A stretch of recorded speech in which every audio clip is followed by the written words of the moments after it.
This video explores the monumental case of Dred Scott, a case that illuminated the struggle for freedom and the deep injustices present in mid-19th century America.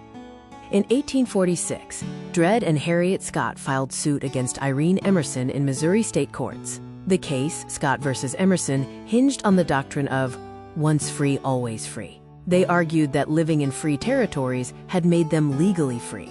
After a dramatic trial, the jury failed to reach a unanimous verdict, and a mistrial was declared in 1847. The Scott's case illustrates the intersection of law, geography, and personal agency. Their claim was grounded in the fact they lived in free territories, giving them a legal foothold. The case highlighted judicial inconsistency and the immense political stakes regarding the expansion of slavery, which was tearing the nation apart. Before the nationwide controversy of 1857, a pivotal courtroom drama unfolded in Missouri with the case of Dred Scott versus Emerson in 1846. This early case was the first federal district case involving a slave's freedom petition.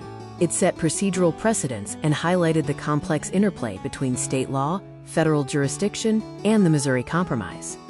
The initial lawsuit ended in a mistrial in July 1847 because the jury could not reach a unanimous decision. The case was formally set aside for 2 years before being resurrected under dramatically different circumstances. Dred Scott was born enslaved around 1799 in Virginia. He married Harriet Robinson, and they lived in free territories like Illinois and Wisconsin, while owned by Dr. John Emerson. Their journey for freedom began in St. Louis, Missouri. The legal landscape before 1846 was shaped by Missouri's Black Code and the once free, always free doctrine, emerging from the 1824 case of Winnie versus White. Federal statutes, including the Missouri Compromise and the Fugitive Slave Act, added further complexity. In 1846, the petition for freedom was filed in the St. Louis Circuit Court. It was later transferred to the U.S. District Court under diversity jurisdiction, as Emerson was a citizen of New York. Scott claimed his liberty, as the law of the land declared. Dred and Harriet Scott filed their freedom suit in Missouri state courts in 1846 against Irene Emerson. Their argument was based on the doctrine of once free, always free, contending that residents in free territories made them legally free. The plaintiff, Dred Scott, was enslaved and seeking freedom based on his residence in free territories. The defendant, Irene Emerson, claimed property rights under Missouri law. The trial took place in the U.S. District Court for the Eastern District of Missouri, presided over by Judge James H. Peck, a controversial figure in the court's history. Judge Peck presided over the initial 1847 trial in the Eastern District of Missouri.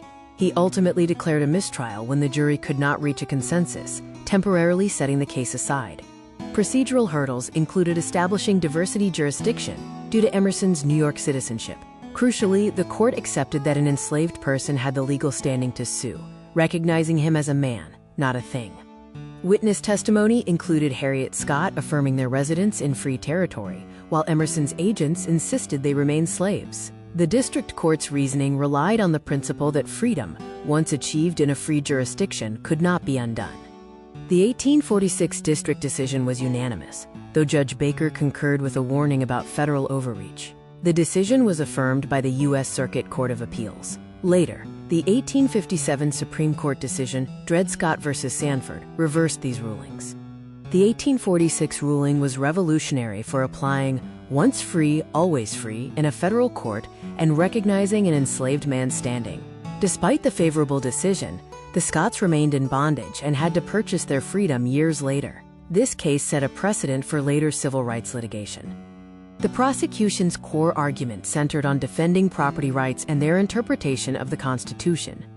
The defense claimed the Scotts were Irene Emerson's property and argued that no law automatically frees slaves simply by entering a free jurisdiction. They heavily leaned on the doctrine of comity to preserve the owner's property rights as a Missouri resident. John F. A. Sanford, later the defendant in the Supreme Court case, asserted that temporary residence in free territories does not confer freedom, maintaining that a few months in a free state did not alter Scott's legal status as an owned slave. This slide contains no descriptive text and focuses on the visual presentation.